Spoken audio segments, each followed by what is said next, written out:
अस्सलाम वालेकुम। अच्छा जी, हमारी लास्ट लेक्चर में डिस्कशन हो रही थी हाई लो मेथड पे। आखिरी एक्टिविटी हमने देखी थी।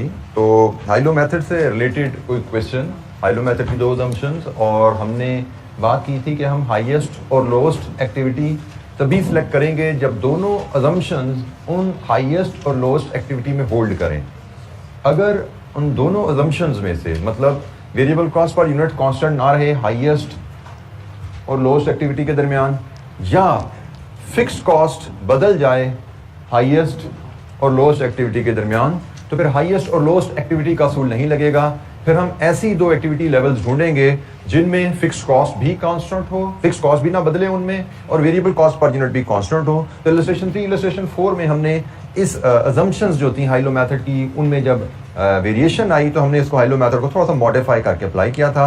हाईएस्ट और लोएस्ट की बजाय, जैसे यहाँ पे हमने ये दो लेवल उठा लिए थे और इधर हमने ये दो लेवल उठा लिए थे हाईएस्ट लोएस्ट की बजाय। तो कोई सवाल जनाब, लास्ट वीक की डिस्कशन से, कोई लास्ट लेक्चर से कोई मसला मसाइल?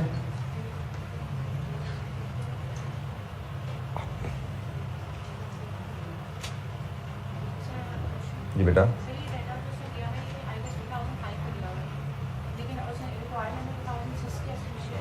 Estimate is always about future and data is always about past. 2005 गुजर चुका है और 2006 का एस्टीमेट लगाने को कहा गया है कि 2006 में अगर आप इतने यूनिट्स बनाएं तो what will be your cost, estimated cost. जी, एनी अदर क्वेश्चन, कोई और सवाल जी?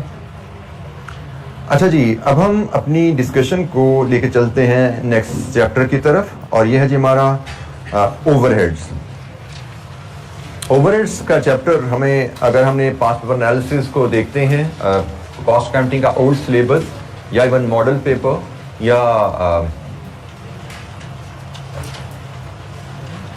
हमारा लास्ट अटेम्प्ट का पेपर, तो ओवरहेड का टॉपिक हर अटेम्प्ट में अपीयर होने वाला टॉपिक है। ये हमारे पास्ट पेपर एनालिसिस में ये जी ओवरहेड्स की कहानी है, और आप देख सकते हैं कि मॉडल पेपर में भी इस पे क्वेश्चंस आए हुए हैं और स्प्रिंग में भी इस पे क्वेश्चंस हैं। मार्क्स में ऑल्दो में काफ़ी वेरिएशन है। मॉडल पेपर में इस पे 19 मार्क्स हैं और स्प्रिंग में इस पे, स्प्रिंग 22 में इस पे 8 मार्क्स आए हैं। बट ये वो टॉपिक है जिसमें हर अटेम्प्ट में हम एक क्वेश्चन एक्सपेक्ट करेंगे। सो कंपल्सरी हमें इस एरिया में से क्वेश्चन आने वाला है, और कॉस्ट अकाउंटिंग का आप कह सकते हैं ये हमारा पहला टॉपिक है जो हम पढ़ने जा रहे हैं। ओवरहेड की डिस्कशन, ओवरहेड की टर्म से तो हम तारुफ ले चुके हैं। हमने पढ़ा था कॉस्ट क्लासिफिकेशन के एरिया में, क्लासिफिकेशन बाय फंक्शन में, कि हम प्रोडक्शन कॉस्ट को बाय फंक्शन क्लासिफाई कर सकते हैं, production and non production cost.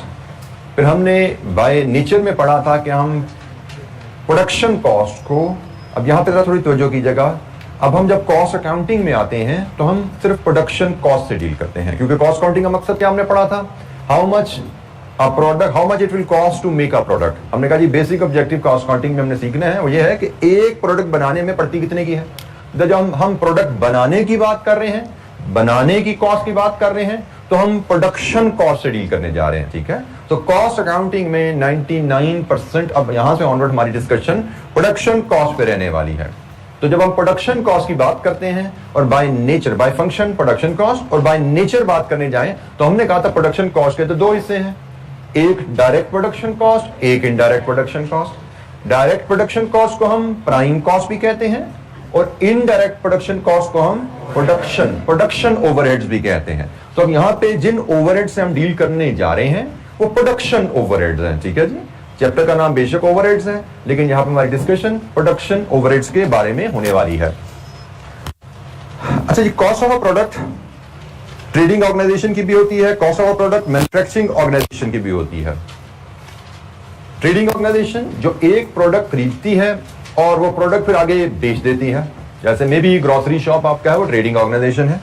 और मैन्युफैक्चरिंग ऑर्गेनाइजेशन जो रॉ मटेरियल खरीदती है, रॉ मटेरियल को प्रोडक्शन प्रोसेस के थ्रू फिनिश्ड प्रोडक्ट में कन्वर्ट करके फिर बेचती है। जैसे हम फर्नीचर वर्कशॉप की मिसाल लेते आ रहे हैं, वो कपड़ा, पाइप, लकड़ी खरीदेगी और अपनी वर्कशॉप में इससे डेस्क बना के फिर बेचेगी। सो प्रोडक्शन ट्रेडिंग ऑर्गेनाइजेशन में कॉस्ट ऑफ द प्रोडक्ट से क्या मुराद है?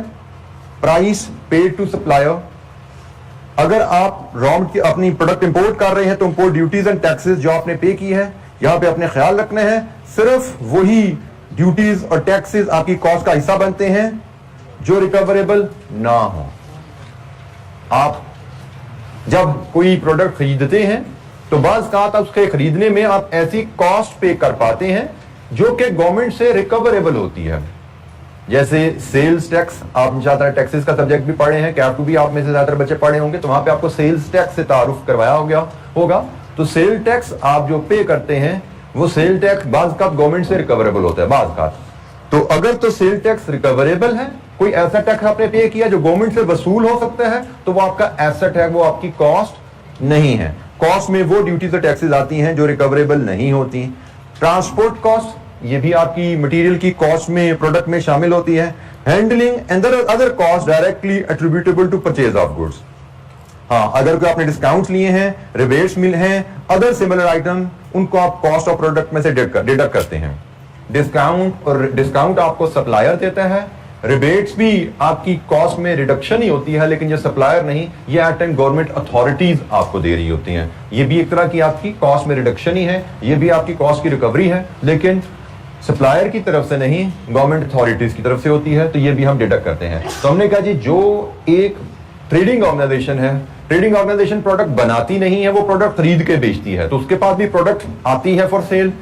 ट्रेडिंग ऑर्गेनाइजेशन की कॉस्ट ऑफ द प्रोडक्ट में क्या क्या चीजें आएंगी, ये जनाब उसकी एक लिस्ट है। आल्दो हमारा कॉस्ट अकाउंटिंग में मेजर फोकस मैन्युफैक्चरिंग ऑर्गेनाइजेशन की कॉस्ट ऑफ द प्रोडक्ट पे होता है, but cost of the product you should know trading organisation की भी होती है, क्योंकि वो भी एक प्रोडक्ट हासिल करती है बेचने के लिए। मैन्युफैक्चरिंग ऑर्गेनाइजेशन प्रोडक्ट बनाती है बेचने के लिए, ट्रेडिंग ऑर्गेनाइजेशन प्रोडक्ट खरीदती है बेचने के लिए। तो प्रोडक्ट रेडी फॉर सेल कितने की पड़ी, that is the cost of the product. Trading organisation की कॉस्ट ऑफ द प्रोडक्ट में क्या क्या चीजें आती हैं, किसी टर्म पे, किसी कंपोनेंट पे आपको क्लैरिटी चाहिए, ये क्या चीज है, क्यों शामिल है कॉस्ट में।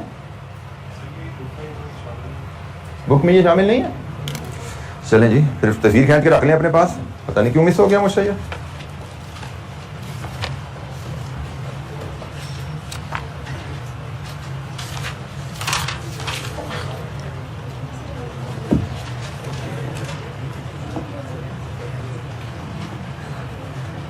जी बिल्कुल ठीक कहा जी, इस बुक में ये स्लाइड का जो मटेरियल है ये मिसिंग है, तो इसकी आप लोग अपने पास ये डाटा सेव कर लीजिए। बुक में बेशक हैंड रिटन फॉर्म में ऐड कर लीजिएगा, ये पहला पॉइंट है, इसको नोट्स में ऐड कर लीजिएगा।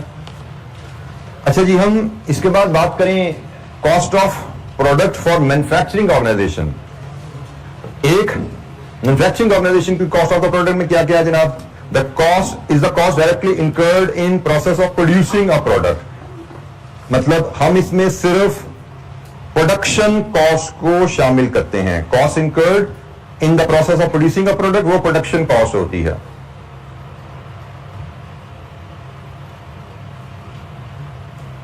और प्रोड्यूसिंग अ प्रोडक्ट प्रोसेस से क्या मुराद है, प्रोडक्शन प्रोसेस से मुराद है रॉ मटेरियल को फिनिश गुड्स में कन्वर्ट करना। तो रॉ मटेरियल को लेके फिनिश गुड्स में कन्वर्ट करने तक का जो प्रोसेस है उसको प्रोडक्शन प्रोसेस कहते हैं। सो प्रोडक्शन प्रोसेस में जो कॉस्ट इनकर होती हैं उनको हम प्रोडक्शन कॉस्ट कहते हैं। और कॉस्ट ऑफ अ प्रोडक्ट से मुराद है प्रोडक्शन कॉस्ट, जिसमें हमें पता है डायरेक्ट मटेरियल भी शामिल है, डायरेक्ट लेबर भी है, डायरेक्ट एक्सपेंसेस भी हैं, एंड प्रोडक्शन ओवरहेड से हिस्सा भी इसमें शामिल किया जाता है।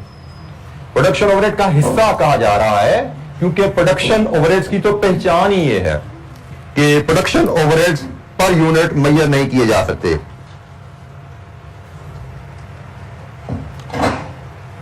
प्रोडक्शन ओवरहेड की पहचान ही ये है कि वो पर यूनिट मेजर नहीं किए जा सकते एक्यूरेसी से, इसलिए उसका शेयर कहा जा रहा है, फेयर शेयर कहा जा रहा है, जो कि एक एस्टिमेटेड वैल्यू होती है, जो कि एक एस्टिमेटेड वैल्यू होती है।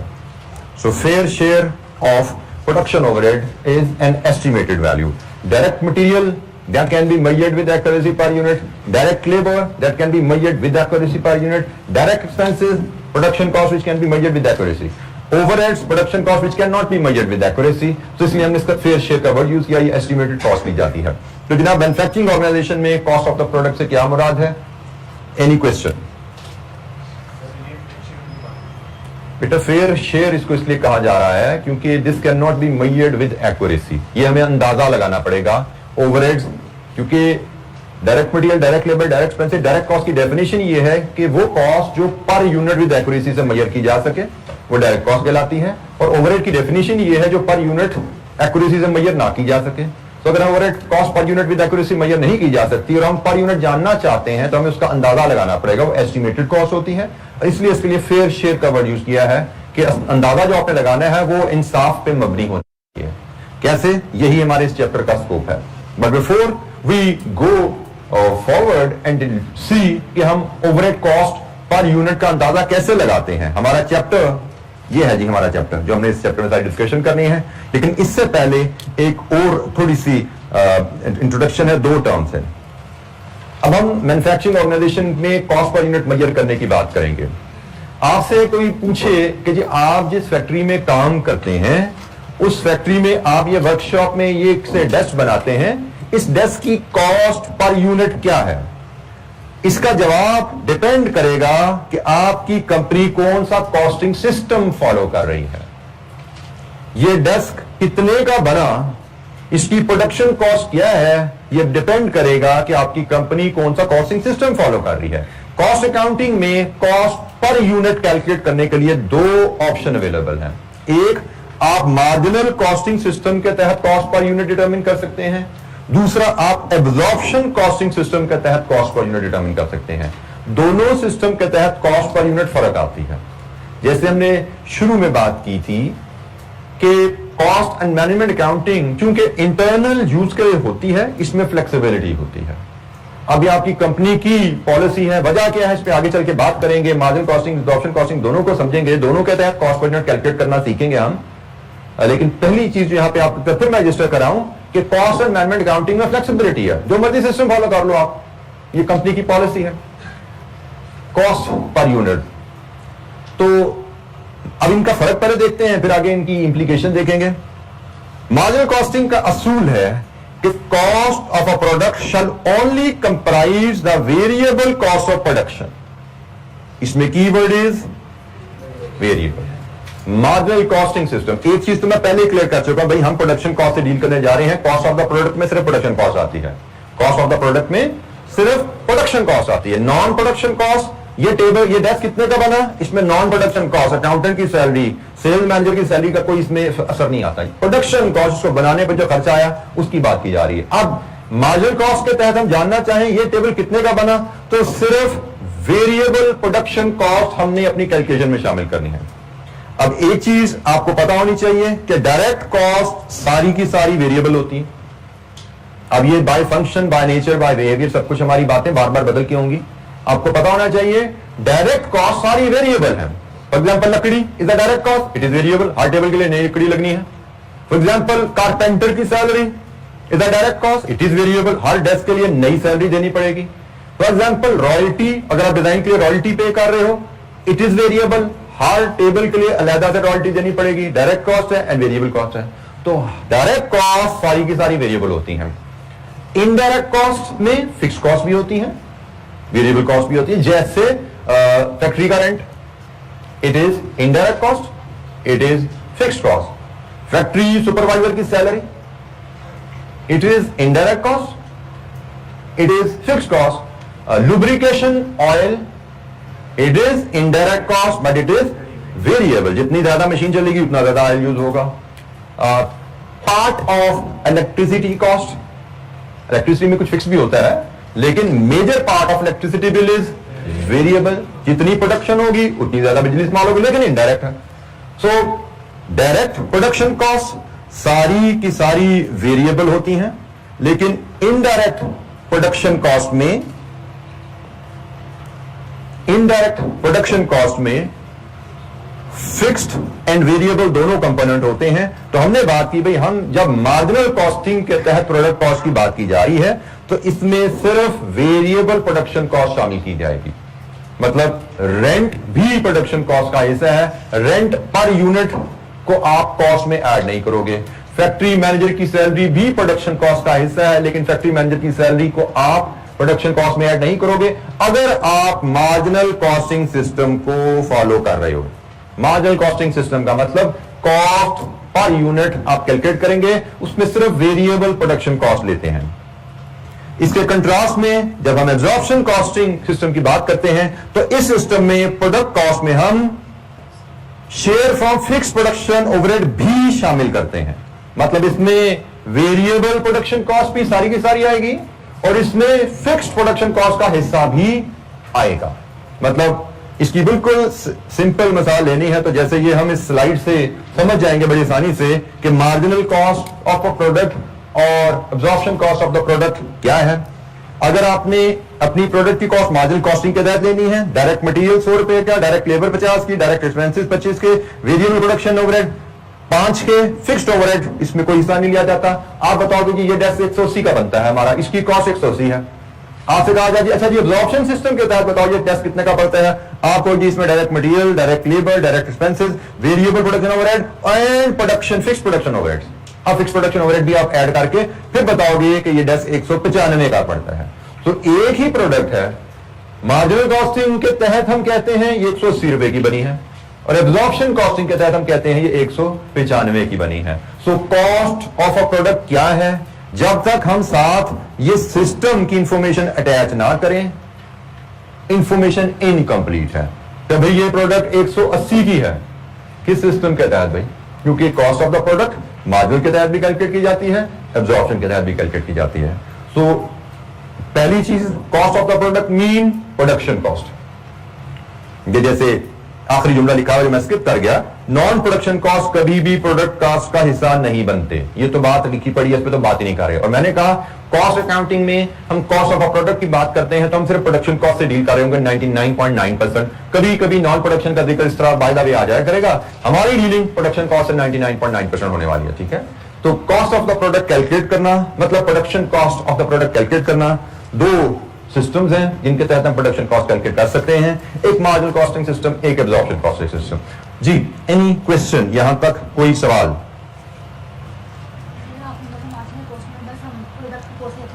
मार्जिनल कॉस्ट में हम सिर्फ वेरिएबल प्रोडक्शन कॉस्ट को प्रोडक्ट कॉस्ट में ऐड करते हैं। हम दोनों सिस्टम में प्रोडक्ट कॉस्ट ही कैलकुलेट कर रहे हैं।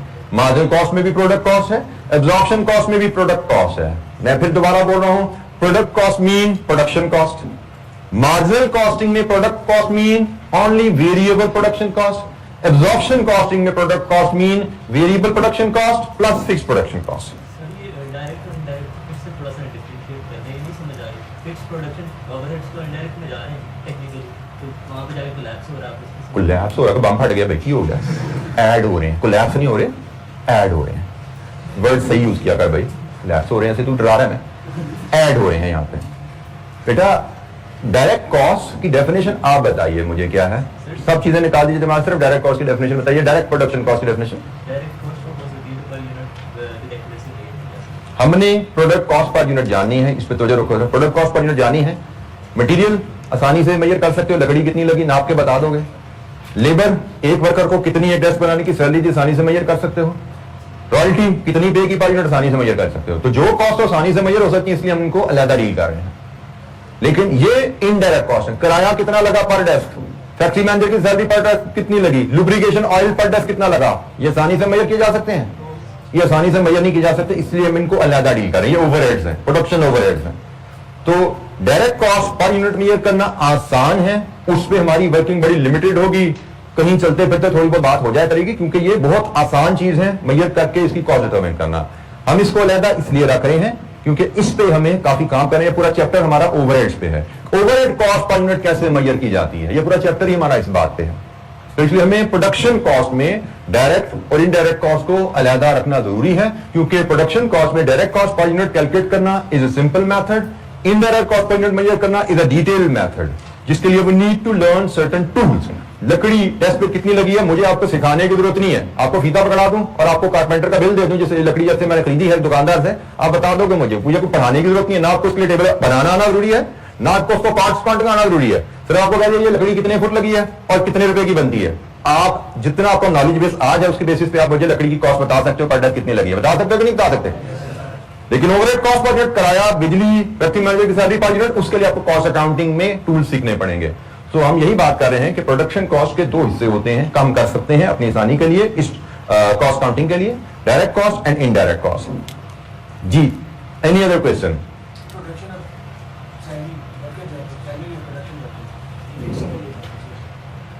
सैलरी आप पे करते हो, आप बताओ, फिक्स पे करते हो, वेरिएबल पे करते हो, पर मंथ पे करते हो, पर यूनिट पे करते हो? तो बता, डिपेंड्स। Answer depends. सैलरी का तरीका क्या है हमारी उस अंडरस्टैंडिंग है। वो डायरेक्ट, वो वेरिएबल भी हो सकती है, फिक्स भी हो सकती है, वो डायरेक्ट भी हो सकती है, इनडायरेक्ट भी हो सकती है। असूल मैंने बार बार बताया, असूल याद रखो। डायरेक्ट की डेफिनेशन पता होनी चाहिए, फिक्स की डेफिनेशन पता होनी चाहिए, वेरिएबल की डेफिनेशन पता होनी चाहिए, इनडायरेक्ट की डेफिनेशन पता होनी चाहिए। कोई कॉस्ट के बारे में आपने फैसला करना है, ये डायरेक्ट है, इनडायरेक्ट है, फिक्स है, वेरिएबल है, असूल पे परख लो भाई जाके। बेटा फिक्स कॉस्ट डायरेक्ट नहीं होती, अभी ज्यादा दूर की बात नहीं है, मैंने यहां पे लिखी है बात कि भाई तमाम डायरेक्ट कॉस्ट वेरिएबल होती हैं। एक मिनट बेटा, मैं खोलूंगा सामने किताब में, पेज नंबर 5 पे मुझे लेके जाना चाहते हैं आप? जी बेटा, पेज नंबर 5 है, क्योंकि ये डायरेक्ट है, ओवरहेड्स इनडायरेक्ट कॉस्ट होती हैं भाई। जब ये डायरेक्ट कॉस्ट है तो ओवरहेड हो सकती है क्या? आप बताइए मुझे, प्रोडक्शन वर्कर की सैलरी जो डायरेक्ट कॉस्ट है वो मार्जिनल कॉस्ट में ऐड होगा? जब डायरेक्ट कॉस्ट सारी वेरिएबल होती हैं तो मार्जिनल कॉस्ट में ऐड होगी।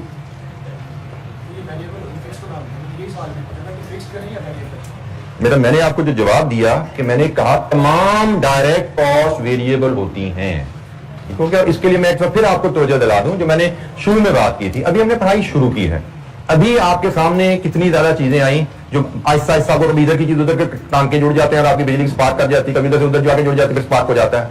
इस चीज का हल सिर्फ एक है, बार बार रीडिंग। जी बेटा आपके पास लतीफा आया, बताइए हमें भी, हम भी हंसना चाहते हैं। खड़े हो, सारे हंसेंगे बेटा, खड़े, क्या नाम है आपका? मोहम्मद साहब। खड़े हो, बताएं साहब को क्या बात की जिससे आपके साथी ऐसे, हम सारे हंसेंगे मिलकर। बताएं साहब, बेटा मुंह करें, वो करें, टर्न योर फेस। जी बेटा बताइए। बेटा इसके चेहरे में हंसने तो कोई बात नहीं, खुदा ना खास्ता, वो तो बात अभी इसने सुनानी है जिसपे हम हंसेंगे सारे। सर आपने कहा था ना, वो कहीं पे इलेक्ट्रिसिटी स्पार्क हो जाती है, मैंने कहा कहीं पे कोलैप्स हो जाती है। कोलैप्स बेटा साइंसदान तेरे जैसा होगा ना, उसी से होगा। जो तूने एग्जांपल दी थी ना उसमें चीजें ऐड ही हो रही थी, कोलैप्स नहीं हो रही थी।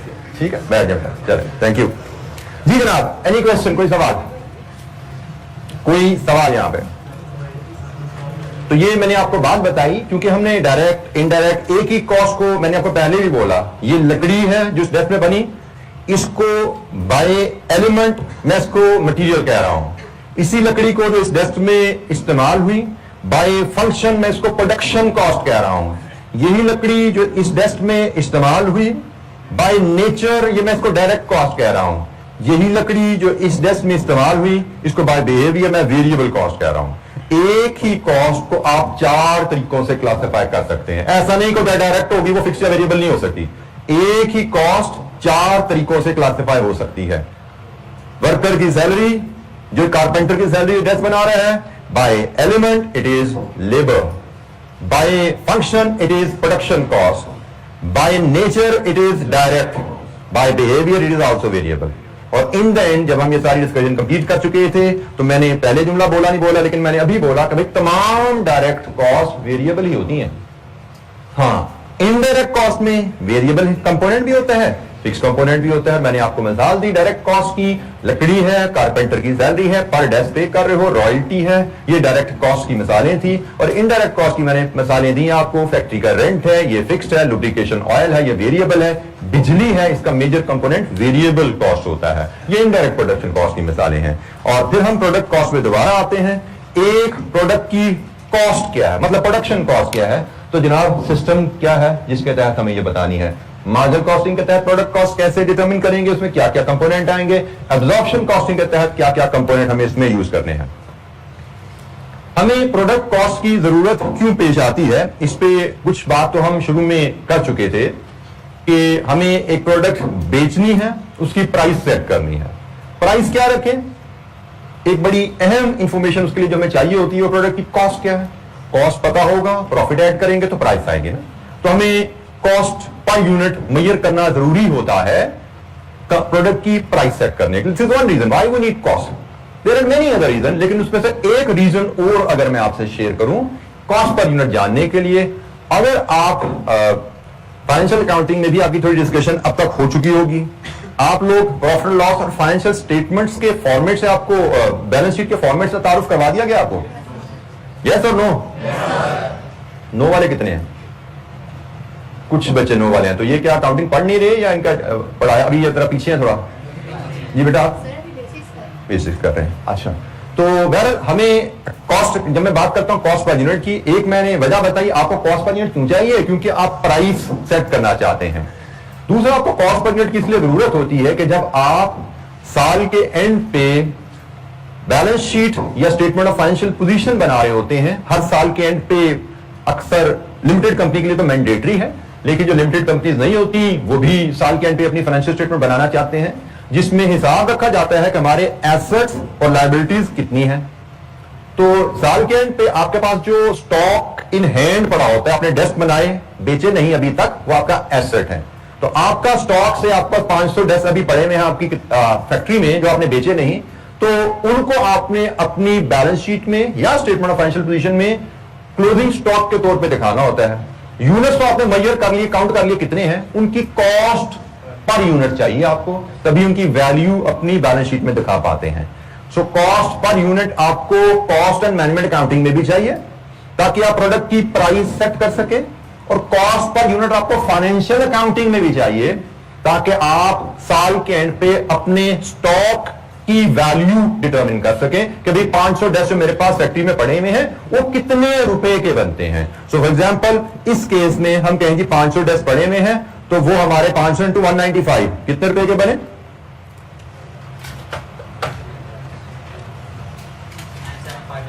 97500। तो ये जनाब हमारी value of stock in hand आ गई। तो हमें value of stock in hand financial accounting में चाहिए होती है, उसके लिए भी कॉस्ट पर यूनिट चाहिए। अब यहां पे मैं थोड़ा क्लियर कर दूं, कॉस्ट अकाउंटिंग में कॉस्ट पर यूनिट चाहिए, मार्जिनल कॉस्टिंग ले लो, एब्जॉर्प्शन कॉस्टिंग ले लो, लिबर्टी है।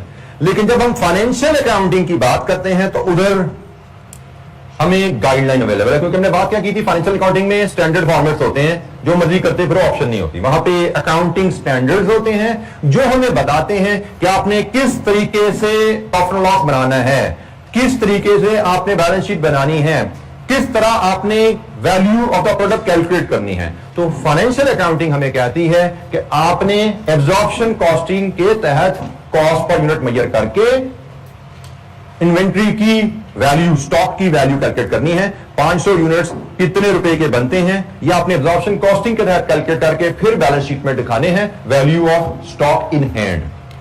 तो ये बहरहाल यहां पे बात क्या बनी कि भाई हम कॉस्ट अकाउंटिंग के लिए ये इस्तेमाल करें, ये इस्तेमाल करें, हमारे पास लिबर्टी है, कंपनी पॉलिसी जो मर्जी हो, लेकिन फाइनेंशियल अकाउंटिंग के लिए ये फॉलो करना मजबूरी है। और by the way financial accountant ने जब अपनी फाइनेंशियल स्टेटमेंट्स बनानी है तो ये इंफॉर्मेशन कॉस्ट अकाउंटेंट से ही हासिल की जाएगी।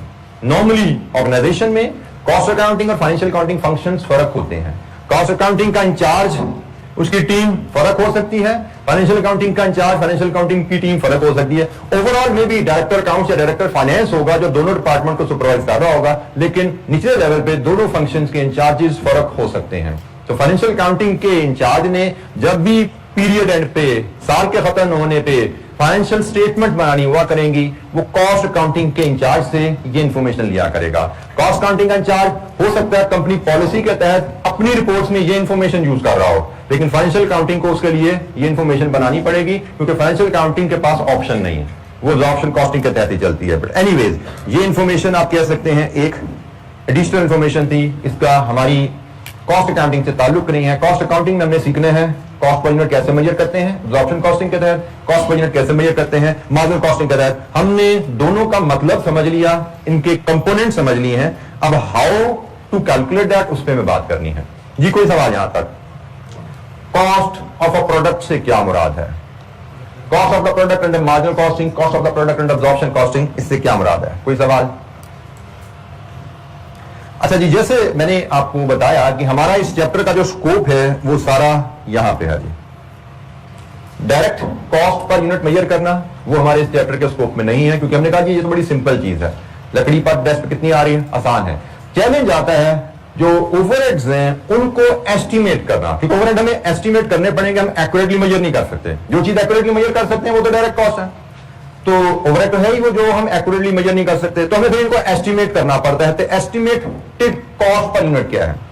तो ये estimated cost per unit determine करना ओवरहेड्स की, यही हमारे इस चैप्टर का ओवरऑल स्कोप है। कि हम production overhead cost per unit कैसे एस्टिमेट कर सकते हैं। जी कोई सवाल?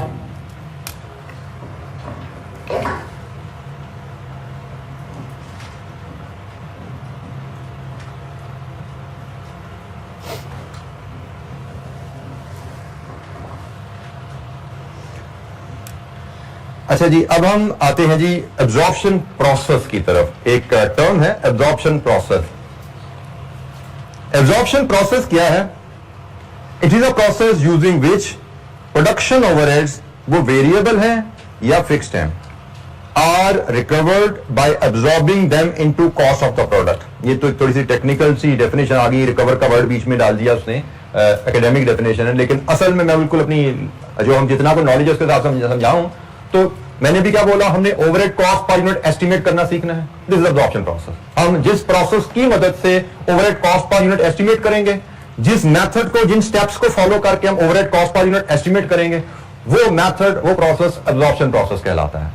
ठीक है, हम variable overhead cost per unit जानना चाहते हैं, हम fixed overhead cost per unit जानना चाहते हैं, या हम total overhead cost per unit जानना चाहते हैं। Overhead cost per unit estimate करने के लिए हम जो मेथड फॉलो करते हैं उसको एब्जॉर्प्शन प्रोसेस कहते हैं। ठीक है जी, overhead cost, production overhead cost per unit measure करने के लिए जो प्रोसेस फॉलो करते हैं उसको हम एब्जॉर्प्शन प्रोसेस कहते हैं। और मैं अगर आगे मजीद थोड़ा सा इसको रीड करूं, the main aim of absorption costing, absorption process, मैं इसको यहां पर रिवर्ट कर दूं, absorption process is to recover, absorb overheads in a way that fairly reflects the amount of time and effort that has gone into making a product or service। ये एक अहम चीज है। रिकवर, ये एब्जॉर्ब का मतलब होता है प्रोडक्ट कॉस्ट में ऐड करना। इसको भी अगर आप मीनिंग इसका देखना चाहें तो रिकवर या एब्जॉर्ब से मुराद होता है ओवरहेड कॉस्ट को प्रोडक्ट कॉस्ट में ऐड करना। ठीक है, रिकवर या एब्जॉर्ब से मुराद है ओवरहेड कॉस्ट को प्रोडक्ट कॉस्ट में ऐड करना। तो इस मतलब के मुताबिक the main aim of absorption process, हम एब्जॉर्प्शन प्रोसेस जिसके थ्रू ओवरहेड कॉस्ट को प्रोडक्ट कॉस्ट में ऐड करते हैं, उसका मेन मकसद क्या है? मेन मकसद है कि it Fairlie reflects the amount of time and effort that has gone into making a product. For example, मैं अगर बात करूं एब्जॉर्प्शन प्रोसेस के थ्रू हम जानना चाहते हैं कि इलेक्ट्रिसिटी कॉस्ट पर यूनिट कितनी आई। Electricity cost is indirect cost. Electricity cost per unit measure करना कितनी लगी एक यूनिट पे, तो इनडायरेक्ट कॉस्ट प्रोडक्शन ओवरहेड्स को पर यूनिट डिटरमिन करने के लिए हमें एब्जॉर्प्शन प्रोसेस की जरूरत पड़ेगी। एब्जॉर्प्शन प्रोसेस की मदद से इलेक्ट्रिसिटी कॉस्ट पर यूनिट हम मेजर कर सकते हैं। हमने कहा जी उस प्रोसेस का मकसद क्या है कि इलेक्ट्रिसिटी कॉस्ट पर यूनिट जो हमें मिले वो Fairlie reflects the amount and time and effort that has gone into the making of a product. वो प्रोसेस इंसाफ के असूलों के तहत पर यूनिट प्रोडक्ट बताए। ऐसा ना हो कि एक ये डेस्क का पिछला हिस्सा बना हुआ है जो मेजर कंपोनेंट है, और में भी हमारी वर्कशॉप में एक ये कुर्सी भी बनी है, तो जब हम कहते हैं फेयरली रिफ्लेक्ट, तो भाई ये डेस्क बनाने पे फैक्ट्री में 4 घंटे लगे हैं, ये कुर्सी बनाने में छोटी सी कुर्सी है, फैक्ट्री में 1 घंटा लगा है। तो cost per unit of electricity cost per unit, हमारा सिस्टम ऐसा होना चाहिए कि उस सिस्टम से हमें पता लगे कि भाई कुर्सी छोटी चीज है, जल्दी बन गई थी, डेस्क बड़ी चीज है, फिर ज्यादा टाइम लगा है, तो शायद 10 रुपए पर यूनिट बिजली कुर्सी पे लगी, 40 रुपए पर बिजली पर डेस्क पे लगी। तो हमने क्या कहा कि हमारा एब्जॉर्प्शन प्रोसेस ऐसा हो कि वो एक प्रोडक्ट बनाने पे जितना टाइम एंड एफर्ट लगती है उसके मुताबिक इंसाफ के साथ कॉस्ट पर यूनिट का हिस्सा उसको डाले। ऐसा ना हो कि इस पे भी 10 रुपए, इस पे भी 10 रुपए। So this is the meaning of this sentence कि एब्जॉर्प्शन प्रोसेस का मकसद है कि आपकी प्रोडक्ट बनाने पे जितना टाइम लगा, डिफरेंट प्रोडक्ट्स आप बना रहे हैं, कुर्सी भी बना रहे हैं, डेस्क भी बना रहे हैं, जिस प्रोडक्ट पे जितना टाइम लग रहा है, जाहिर बात है कुर्सी पे घंटा लगा, इस पे 4 घंटे लगे, उस पे बिजली कम लगी, इस पे बिजली ज्यादा लगी। आपका सिस्टम ऐसा होना चाहिए को फेयरली ओवरहेड कॉस्ट को तकसीम करे कि भाई कुर्सी पे 10 रुपए लग रहे हैं, इस पे 40 रुपए लग रहे हैं। तो ये हमारा ऑब्जेक्टिव होता है एब्जॉर्प्शन प्रोसेस का। इनडायरेक्ट कॉस्ट जो कि डायरेक्टली मेजर नहीं की जा सकती, अंदाजा लगाना पड़ेगा, तो अंदाजा लगाने का जो सिस्टम हम यूज करेंगे, एब्जॉर्प्शन प्रोसेस जो हम यूज करेंगे, वो फेयरली कॉस्ट को तकसीम करे। जी, एनी क्वेश्चन? एब्जॉर्प्शन प्रोसेस क्या है? एब्जॉर्प्शन प्रोसेस का मकसद क्या है?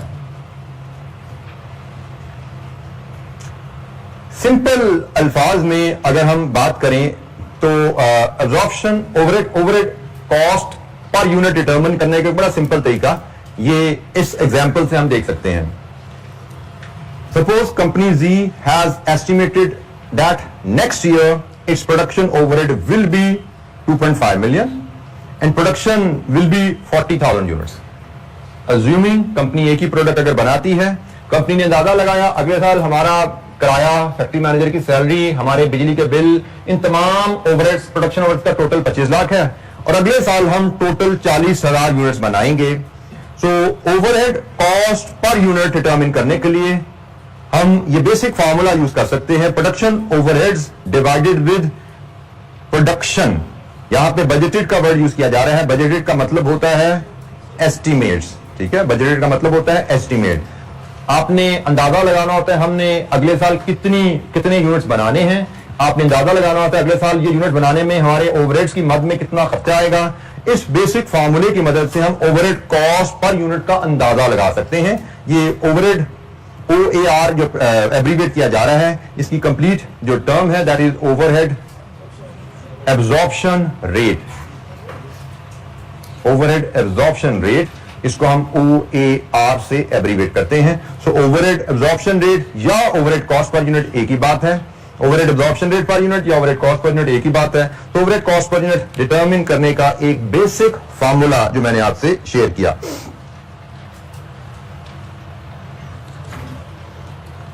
ये ओवरहेड एब्जॉर्प्शन रेट जो ऑर्गेनाइजेशन डिटरमिन करती है, जनरली ये साल के शुरू में ही ये अंदाजा डेवलप कर लिया जाता है.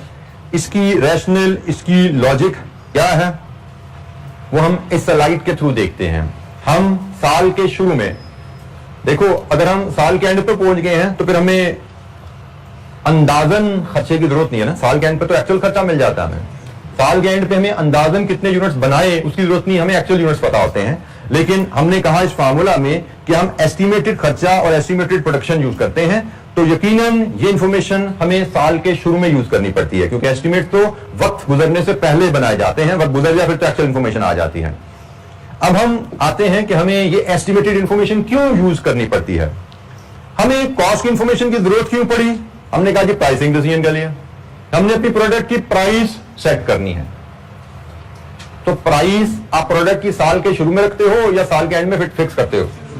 यकीनन साल के शुरू में, जब साल शुरू हो रहा है तब आप अपनी प्रोडक्ट की प्राइस सेट करके उसके ब्रोशर, उसकी जो पब्लिसिटी मटेरियल है वो बनाते हो, अपने कस्टमर को कम्युनिकेट करते हो ताकि ड्यूरिंग द ईयर आपको ऑर्डर आए, आप उन ऑर्डर के मुताबिक प्रोडक्शन करो और प्रोडक्ट बेचो. तो हमें जो प्रोडक्ट बेचनी है उनकी प्राइस साल के शुरू में रखनी है, हमें उसके लिए कॉस्ट इंफॉर्मेशन चाहिए. और जाहिर बात है साल के शुरू में एक्चुअल ओवरहेड्स तो हमें अवेलेबल ही नहीं होते. एक्चुअल कॉस्ट हमें तब मिलेगी जब साल खत्म होगा. हमारा ये डेस्क एक्चुअली कितने का बना ये तो पता लगेगा साल के एंड पे, कि कितनी बिजली का बिल आया, कितना कराया गया, कितनी सैलरी गई, कितना लुब्रिकेशन ऑयल यूज हुआ. एक्चुअल कॉस्ट इस डेस्क की क्या है ये हमें साल के एंड पे मिलनी है. लेकिन हमें प्राइस रखनी होती है साल के शुरू में, इसलिए हम एस्टिमेटेड डाटा की तरफ जाते हैं प्रोडक्ट कॉस्ट निकालते हुए. जी बेटा, ये है, इस तरह नहीं लिखा हुआ. ये आपका जो एब्जॉर्प्शन प्रोसेस के पैरा 1, 2, 3 जो है, implementation of absorption costing system. Basic example से ऊपर बेटा ये पैराग्राफ है, पेज नंबर 14 का सेकंड लास्ट पैराग्राफ जो आ रहा है. ये बुलेट्स वहीं से एक्सट्रैक्ट हुई हुई हैं, ठीक है. मैंने उसको बुलेट फॉर्म में दे दिया, वहां पैरा फॉर्म में था, यहां पे मैं इसको तोड़ के बुलेट्स बना दिया फिर डिस्कशन के लिए. जी जनाब, मैंने आपको पहले बेसिक फार्मूला आपसे शेयर किया. फार्मूला मैंने कहा जी हम एस्टिमेटेड डाटा यूज करते हैं. अब जरा याद रखिएगा, इस चैप्टर के मुताबिक हम प्रोडक्शन कॉस्ट से डील कर रहे हैं, और इस चैप्टर की जब हम बात कर रहे हैं तो हम इनडायरेक्ट प्रोडक्शन कॉस्ट से डील कर रहे हैं. हम कि भाई इनडायरेक्ट प्रोडक्शन कॉस्ट कैसे मेजर की जा सकती है, production overhead cost per unit कैसे मेजर की जा सकती है. तो हमने कहा जी उसके लिए हम ये बेसिक फार्मूला इस्तेमाल करेंगे. लेकिन इस फार्मूला में ये जो हमने बजटेड इंफॉर्मेशन यूज की, इसकी रीजन हम बात कर रहे हैं. भाई बजटेड क्यों यूज करते हैं, उसकी वजह यह है कि प्राइस हमें साल के शुरू में चाहिए और एक्चुअल कॉस्ट हमें साल के एंड पे मिलेगी. तो इसलिए हमें एस्टिमेटेड डाटा यूज करना पड़ता है. और ये सिस्टम कैसे वर्क करता है, हम ओवरहेड एब्जॉर्प्शन रेट डिटरमिन कर लेते हैं साल के शुरू में, budgeted data of production overheads का और प्रोडक्शन वॉल्यूम का यूज करके हम बजट करते हैं, हम अंदाजा लगाते हैं कि आने वाले साल में हम कितने यूनिट्स बनाएंगे, उन पे हमारी प्रोडक्शन ओवरहेड्स के मद में कितना खर्चा आएगा। उस डाटा को लेके इस फार्मूला की मदद से हम production overhead cost per unit ले लेते हैं 62.5, और फिर पूरे साल में this overhead rate is used to estimate overhead cost per unit throughout the year, जो कि फिर प्रोडक्ट कॉस्ट डिटरमिन करने में और प्रोडक्ट प्राइस डिटरमिन करने में हम यूज करते हैं। हमने इस डेस्क की कॉस्ट पर यूनिट जाननी है, जब भी इस डेस्क की कॉस्ट पर यूनिट हमने जाननी होगी, हम इसकी direct cost per unit measure क्या करेंगे, और उसमें if this is the rate, ये इनडायरेक्ट ऐड कर दिया करेंगे। हमने साल के शुरू में अंदाजा लगा लेते हैं कि production overhead cost per unit हमारी क्या है। फॉर एग्जांपल ये डेस्क है, मैंने इसकी कॉस्ट लगाई 62,50। अब जब भी साल के किसी महीने में मैंने इसकी कॉस्ट पर यूनिट देखनी है, मैं इसकी डायरेक्ट कॉस्ट मेजर करूंगा और उसमें 62.5 overhead cost per unit add कर दिया करूंगा। अब यहां पे ख्याल रखिएगा, अगर मैं मार्जिनल कॉस्टिंग सिस्टम फॉलो कर रहा हूं, तो इस फार्मूला में मैं सिर्फ वेरिएबल प्रोडक्शन ओवरहेड डालूंगा, और अगर मैं एब्जॉर्प्शन कॉस्टिंग सिस्टम फॉलो कर रहा हूं तो इस फार्मूला में मैं टोटल प्रोडक्शन ओवरहेड्स डालूंगा, मतलब variable plus fixed production overheads दोनों ऐड करके यहां से कॉस्ट पर निकालूंगा। हो सकता है मेरी एब्जॉर्प्शन कॉस्टिंग के तहत अगर 62.5 है, मे बी मार्जिनल कॉस्टिंग के तहत हो सकता है ये 40 रुपीज पर यूनिट आ रही हो, क्योंकि मार्जिनल कॉस्टिंग के तहत जब मैं ये फॉर्मूला लगाऊंगा तो मैं फिक्स्ड कॉस्ट जैसे रेंट है वो यहां से निकाल दूंगा, जैसे फैक्ट्री मैनेजर की सैलरी है वो यहां से निकाल दूंगा। सो हमें पता होना चाहिए मार्जिनल कॉस्टिंग क्या है, एब्जॉर्प्शन कॉस्टिंग क्या है, हमें पता होना चाहिए ओवरहेड एब्जॉर्प्शन रेट डिटरमिन करने की लॉजिक या रैशनल क्या है। जी जनाब, अब कोई सवाल? मैं आपको फिर याद करा दूं, आपको मैंने शुरू में कहा था कि हमें इस सब्जेक्ट को समझने के लिए सवाल जरूर करने पड़ेंगे, लेकिन सवालों से रीडिंग चाहिए, बार बार पढ़ेंगे ताकि ये टर्म्स, ये जो स्टोरीज और लॉजिक हमारे दिमाग में बैठे। जब तक ये स्टोरीज, लॉजिक और ये टर्म्स हमारे दिमाग में कंफर्म नहीं होंगी, अच्छी तरह क्लियर नहीं होंगी, हम एग्जाम लेवल क्वेश्चन समझ ही नहीं पाएंगे, मिक्स हो जाएंगी चीजें मिक्स होंगी और हम सोल्यूशन नहीं बना पाएंगे। इसलिए बहुत जरूरी है कि बार बार पढ़ने की आदत डालिए, ये एंड तक चलती रहेगी। अभी तो आपने सिर्फ इंट्रोडक्शन लिया है टू अकाउंटिंग, क्या लीजिए, मैं ये कहूंगा इंट्रोडक्शन टू अकाउंटिंग और इंट्रोडक्शन टू कॉस्ट अकाउंटिंग हमने लिया है। पहला टॉपिक हम पढ़ने लगे हैं और आगे जैसे जैसे नए टॉपिक आएंगे, इन्हीं बेस इंफॉर्मेशन जो हमने पिछले चैप्टर में पढ़ी थी, हर उस बेस इंफॉर्मेशन के साथ कुछ नई नई इंफॉर्मेशन ऐड होगी। और अगर बेस आपके क्लियर नहीं है, बेस में कॉम्बिग्यूटी आपके ज़हन में है, तो एडिशनल इंफॉर्मेशन आपसे वो मिक्सअप हो जाएगी। जब बात करते जब आपके साथी के दरबार में क्लैश हो जाए करेंगी चीजें आपकी, ठीक है। तो मेरे हिसाब से वो चीजें स्पार्क करेंगी आपकी, वही इधर जाना है या इधर जाना है, वो आपको घुमाएंगी, आप वो थोड़ा सा हिल जाया करोगे जैसे इस्लामाबाद में लेते लोग। तो आपको बार बार पढ़ना पड़ेगा बेटा, बार बार पढ़ेंगे, जब दिक्कत लगे फिर जाकर नोट्स खोलो, 2-4 जुमले पढ़ो, फिर दोबारा आ जाओ मसले पे जहां मसला था। रीडिंग की आदत आप अपनाएंगे इंशाअल्लाह तो सब्जेक्ट आपकी बड़ी ग्रिप में आता जाएगा। सवाल करना बाद में करेंगे, क्लास में इंशाअल्लाह बहुत प्रैक्टिस कर रहे होंगे, घर पे प्रैक्टिस करना, क्वेश्चन बहुत आएंगे, बहुत करने का वक्त मिलेगा आपको। फिलहाल टाइम है रीडिंग अगेन एंड अगेन, बार बार पढ़िए, ठीक है जी। आज के इतना ही, थैंक यू वेरी मच, अस्सलाम वालेकुम।